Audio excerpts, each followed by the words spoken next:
Tas atspindys labai įdomus atspindys. Va dabar, kada žiūri, matos, kad Kristus žiūri į tų posį, tas bareliefas.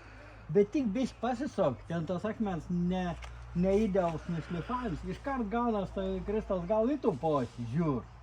Jeigu tai būtų veidrodis atspindys, visai netap.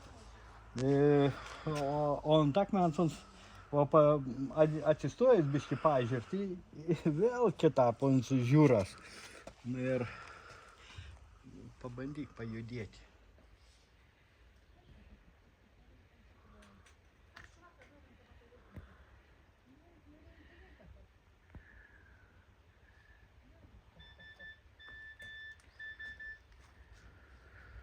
Sunkiai.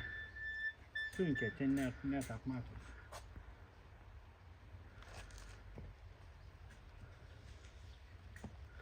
Matai, ne telefoną, reikia mane judinti.